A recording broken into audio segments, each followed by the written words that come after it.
በ2018 ማለትም በአዲሱ ዓመት እንግሊዘኛን በአንድ ወር ብቻ የምትችሉበት አዲስ ፕላን፣ አዲስ ሲስተም፣ አዲስ የአጠናን ዘዴ ይዤላችሁ መጥቻለሁ። ሊያውም በደንብ የሚሰራ ፕላን ነው። አዎ እንግሊዘኛን በአንድ ወር ብቻ፣ ለዛውም በቀን 1 ሰዓት ብቻ ወስናችሁለት። በቀን ጠዋት ላይ ለ20 ደቂቃ፣ ማታ ደግሞ ለ40 ደቂቃ ብቻ።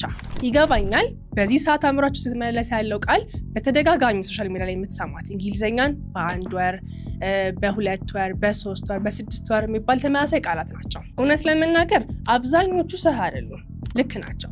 እንግሊዘኛን በአጭር ጊዜ መልመድ ይቻላል። ዋናው ጥያቄ ግን እንዴት ነው የሰው ልጅ ከጠዋት 12 ሰዓት ጀምሮ እስከ ማታ ድረስ በስራ ተጠምዶ በቂ እንቅልፍ አግኝቶ ኢቭን ደግሞ ጤናውን ለመጠበቅ ስፖርት ሰርቶ ሊሆን ይችላል፣ ጓደኞቹን ቤተሰቦቹን አግኝቶ ለሶሻል ላይፍ ጊዜ ሰጥቶ ፕላስ ደግሞ ራሱንም ለማስደሰት ለሆቢውም ጊዜ ሰጥቶ እንዴት ነው አዲስ ታይም ድጋሚ እንግሊዘኛውን ማዳበር የሚችለው የሚለው ነው። ይህ ሁሉ ነገር ቢዚ አድርጎት ያ ሰው እውነት ለመናገር ለእንግሊዘኛ ጊዜ ሰጥቶ እሱ ነገር ማሻል ይችላል? is that even possible? ይሄ የሁላችሁም በጣም ቤዚክ የሆነ ጥያቄ ነው እና አዎ በደንብ ይቻላል። ይሄ መሆን የሚችለው ግን በሲስተም ስታስቡ ነው። እስካሁን ባለኝ ኤክስፒሪየንስ በጣም ቢዚ ሆኑ፣ ከመጠን በላይ ቢዚ ሆኑ ትላልቅ ፖዚሽን ላይ ያሉ ሰዎችን፣ ሴሌብሪቲዎችን ለመታወቅ ይችላል እና እነሱም ክላስ ከመጀመራቸው በፊት እውነት ግን እኛ ጊዜ አግኝተን ይሄ ክላስ ለአክቲቭ መሆን እንችላለን ወይ የሚለው ነገር ያጠራጥራቸው ነበር። ይህንን ጥያቄ ለእናንተ ልተውላችሁና እኔ ግን በግሌ አንድ ነገር ልጨምርላችሁ አስቤ ዝግጅቴን ጨርሼ ይኸው ቀን 1 ብዬ መጥቻለሁ። በጣም እርግጠኛ ነኝ እንግሊዝኛ ቋንቋን ለመልመድ በጣም ብዙ መንገዶችን ሞክራችኋል። ከዩቲዩብ ሊሆን ይችላል፣ በአካል ሄዳችሁ ከፍላችሁ ሞክራችኋል፣ በኦንላይን ለመማር ሞክራችኋል፣ ኢቭን በመጽሐፎችም some of you ደግሞ ኢቭን አፕሊኬሽን ዳውንሎድ አድርጋችሁ ከስልካችሁ ለመማር ሞክራችኋል። ይህን ሁሉ ነገር ሞክራችሁ ግን አሁንም የምትፈልጉ ደረጃ ላይ አልደረሳችሁም። እንዴት ብዬ ነው እንግሊዝኛ መናገር የምችለው የሚለው ነገር ሁሉ ያሳስባችኋል። የምትማሩት ነገር ባንድ ነው የሚጠፋባችሁ፣ ወይም ደግሞ ትይዙትና when you have to speak ግን ይጠፋባችኋል። ራሳችሁን የሆነ ኮርነር ውስጥ አስቀምጣችሁ ምን ባደርግ ነው የሚሻለኝ፣ በምን ወይ ባጠናው ነው የሚሻለኝ ብላችሁ ራሳችሁ ጠይቁታላችሁ። ችግሩም ከእናንተ አይደለም፣ ችግሩ የምትማሩበት መንገድ ነው። አብዛኛውን እዚህ ላይ የምታገኟቸው ቪዲዮዎች ምን ማወቅ እንዳለባቸው የሚያስረዳቸው ቪዲዮ ነው። እኔንም ጨምሮ የምሰራው አብዛኛውን ጊዜ ይሄን ለማለት ስፈልጉ በዚህ ወይ ተጠቀሙ፣ ይሄን ነገር ተጠቀሙ እያልኩኝ ነው የምሰራው። ያም ስህተት ሆኖ አይደለም፣ ወይም ደግሞ እናንተ የመቀበል ችግር ኖሮባችሁ አይደለም።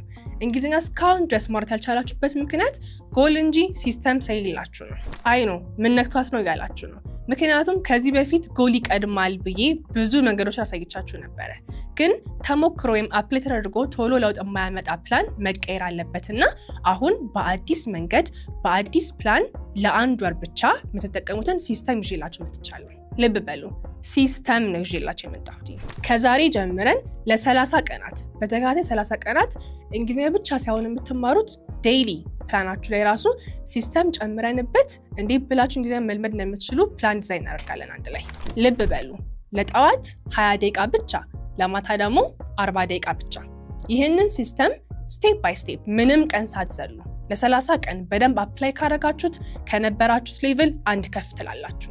ማለትም A1 ከነበራችሁ ወደ A2 ትሄዳላችሁ፣ B1 ከነበራችሁ ወደ B2 ትሄዳላችሁ፣ C1 ከነበራችሁ ወደ C2 ትሄዳላችሁ ማለት ነው። ማለትም በአዲሱ ዓመት ወይም በ2018 ላይ በኮንፊደንስ እንግሊዝኛ ማውራት ትጀምራላችሁ። ሁለተኛ ደግሞ ፈረንጅ ሲያወራ ግራ አይገባችሁም። ከዚህ በኋላ እንደ third one ብትማሩት ነገር እንዳለ መርሳት ታቆማላችሁ ማለት ነው።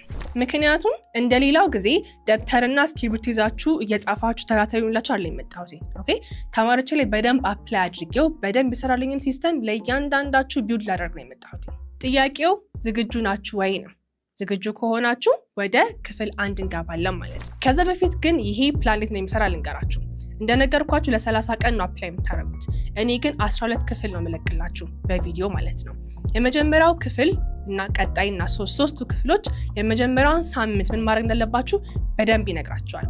ማለትም በአንድ ክፍል የ2 ቀን ነው ከቨር ማድረግላችሁ። ክፍል 1 ስለማን ያወራል ማለት ነው? ስለ ሰኞና ስለ ማክሰኞ። ሰኞ ጠዋት ምን ማድረግ እንዳለባችሁ እንደነገርኳችሁ ለ20 ደቂቃ ነው ጠዋት ላይ ዴዲኬትድ የምትሆኑት። ከዛ በኋላ ደግሞ ማታ ደግሞ ለ40 ደቂቃ። ስለዚህ ክፍል 1 ላይ ሰኞና ማክሰኞ ጠዋት ላይ እንደዚህ አድርጉ፣ ማታ ላይ ደግሞ እንደዚህ አድርጉ የሚል ሮድ ማፕ ይኖራቸዋል ማለት ነው። ክፍል 2 ደግሞ ማንን ከቨር ያደርጋል? ሮብና ሐሙስን። ሮብ ጠዋት ላይ እንደዚህ አድርጉ፣ ይሄንን ቪዲዮ እዩ፣ በዚህ ወይ ራሳችሁን ሪከርድ አድርጉ፣ ሰዓት እያያዛችሁ ማለት ነው ለ20 ደቂቃ ጠዋት ላይ። ማታ ደግሞ 40 ደቂቃ እንደነገርኳችሁ። ማታ አውትፑት ፌዝ ነው አሳያችኋለሁ በኋላ ለምን ኢንፑት ለምን አውትፑት ነው በደንብ እነግራችኋለሁ። ማታ ላይ ደግሞ እንደዚህ አድርጉ የሚል ራሱን ኦርደር የያዘ ነገር አስቀምጥላችኋለሁ ማለት ነው። ከዛ በኋላ ክፍል 3 ደግሞ አርብና ቅዳሜ ነው ከቨር የሚያደርገው። ስለዚህ የመጀመሪያው 3 ክፍሎች የመጀመሪያውን ሳምንት ነው ከቨር የሚያደርግላችሁ። እሁድ ታርፉና ክፍል 4 ደግሞ ቀጣይ ሰኞና ማክሰኞ ማድረግ ያለባችሁን ነገር ልክ እንዳሁኑ በሮድ ማፕ መልኩ ይቀመጥላችኋል ማለት ነው። በዚህ መሰረት በደንብ ተከትላችሁት ዴዲኬትድ የምትሆኑ ከሆነ እንደነገርኳችሁ ካላችሁበት ሌቭል ወደ ቀጣዩ ሌቭል መሻገሪያ ሮድ ማፕ ይሆናችኋል ማለት ነው። የምንከተለው ፕላን ወይም ሮድ ማፕ ይሄን ይመስላል።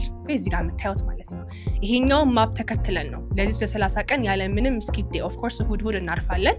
ሌሎቹን ግን ለአንድ ወር ለሚቀሩት ቀናት እንዳለ አፕላይ የምናደርገው ይሄንን ፕላን ነው።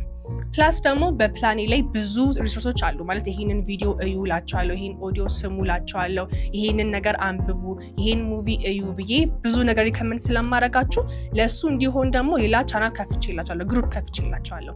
እዛ ላይ ገብታችሁ ይሄንን ቪዲዮ እዩ ስል እዛ ላይ ነው ፖስት ማድረግላችሁ፣ ይሄን ኦዲዮ ስሙ ስላችሁ እዛ ላይ ነው አፕሎድ ማድረገው። ስለዚህ ይሄን ጆይን በማድረግ ይሄኛውን ሮድ ማፕ የምትከተሉ ከሆነ ይሄን ሲስተም ለኔ ጠቅመኛል ብላችሁ እንዳለ መከተል የምትፈልጉ ሰዎች እንዳለ ለአንድ ወር ብቻ የምትሰራ ነገር ስለሆነች ጆይን አድርጋችሁ ስትጀምሩ እዛ ላይ ነው አክቲቭ የምትሆኑት ማለት ነው። ፕላስ ደግሞ እኔ I give you many assignments many homeworks so እዛ ላይ ነው አፕሎድ የምታደርጉልኝ። ለምሳሌ ሻዶዊንግ ቴክኒክ ማድረግ ካለባችሁ እየደገማችሁ በሉልኝ የምላችሁ ከሆነ ራሳችሁን ሪኮርድ አድርጋችሁ እዛ ላይ ነው የምትለቁልኝ ማለት ነው። ከዛ ከኔ ምን ታገኛላችሁ? you will also get feedbacks so እዛ ግሩፕ ላይ አንደኛ ነገር ኦዲዮ ሙቪዎች and books ታገኛላችሁ እኔ ሪከመንድ ማድረጋችሁ። ከዛ ደግሞ you will also upload your videos or your audios እዛ ላይ ምክንያቱም እንደነገርኳችሁ especially evening output phase ስለሆነ እነግራችኋል ማለት እንደሆነ output phase እዛ ላይ ማድረግ ያለባችሁ ነገር እንዳለ አፕሎድ የምታደርጉት እዛ ግሩፕ ላይ ነው ማለት ነው። the third thing you're going to get from that group is የኔን ፊድባክ እሰማና አይና የምትሰሩት ነገር እንዳለ በዚህ ወይ አሪፍ ነገር አድርጋችኋል ይሄ ነገር ፊክስ ብታረጉ እያልኩኝ እኔ ራሴ personally I will give you comments። ስለዚህ ግሩፑን መቀላቀል ግዴታ ነው። ይሄን ሲስተም ልትከተሉ ከሆነ ግሩፑ ላይ አክቲቭ መሆን አለባችሁ። ስለዚህ አሁን የምነግራችሁ ክፍል 1 ነው ማለትም ሰኞና ማክሰኞ የምታደርጉትን ነገር አሁን ከቨር እናደርጋለን ማለት ነው። አሁን ቀጥታ ወደ ሰኞ ዕለት ጠዋት ለ20 ደቂቃ የምታደርጉትን ነገር እነግራችኋለሁ። እንደነገርኳችሁ ቴሌግራም ግሩፕ ላይ I will upload videos and audios for you ለመስማት ማለት ነው አይደለ?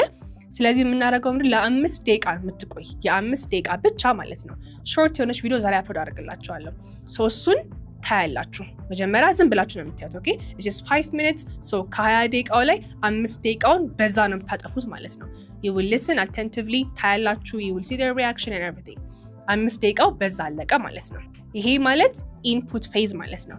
ኢንፑት ፌዝ ማለት ነው የሆነን ነገር ኮንሱም ማድረግ ማለት ነው። ቋንቋው ላይ ሪዲንግ እና ሊስኒንግ ኢንፑት ፌዝ ላይ የሚመደቡ ነገሮች ናቸው።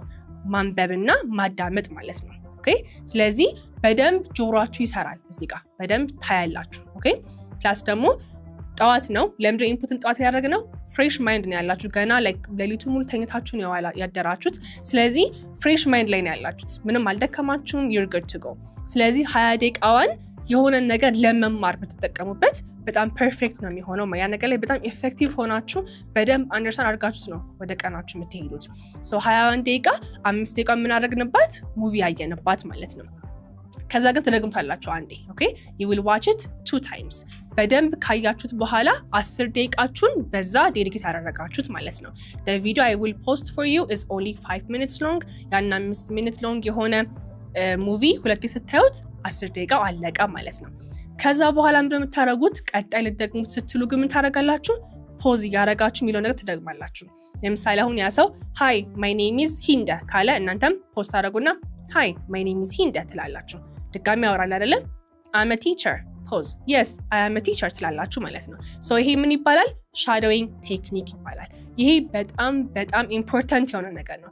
ቋንቋውን ከራሳቸው ክሬቲቭ ስፒከር ፕሮናንሲዬሽናቸውንም ኢሞሽናቸውንም በምን በኩል ኮንቴክስቹዋሊ ኤቭሪቲንግ ከነሱ ሊትራሊ ያሉትን መድገም ማለት ነው። ይሄ በደንብ አፕላይ መደረግ ያለበት the first step ነው። ምናልኳችሁ ሻዶዊንግ ሜተድ። ይሄኛውን ማድረግ የሚያቅታችሁ ከሆነ ሊትራሊ ጠዋት ተነስቶ ለ20 ደቂቃ ብቻ ላይክ ለ1 ወር ብቻ ይሄን ማድረግ የሚያቅታችሁ ከሆነ በምንም ልለምዱ አትችሉም ቋንቋውን። እችኛዋን ብቻ ለ1 ወር እንደነገርኳችሁ በደንብ አፕላይ ካረጋችሁ ምንም it's not even hard የሚሉት ነገር መድገም ነው መልሶ አይደለ? So it's the simplest thing that you can do for yourself። እሱን ግን ቁጭ ብላችሁ በተረጋጋ መንፈስ ለ20 ደቂቃ ጠዋት ምንም ሳትሰሩ አፕላይ ማድረግ አለባችሁ ማለት ነው። ሶ 5 ደቂቃ የነበረችዋን ፖስት ፕሌይ ስታደርጉ 10 ሚኒትስ ከፈጀባችሁ 20 ደቂቃው አለቀ ማለት ነው። ስለዚህ ይሄኛው እነሱ የሚሉት ነገር በደንብ ብላችሁ እስከነ ኢሞሽኑ እስከነ ፕሮናንሲዬሽኑ ካላችሁት ያንን ሙቪ ጨረሳችሁ ማለት ነው። ሞርኒንግ ፌዝ በዚህ አለቀ።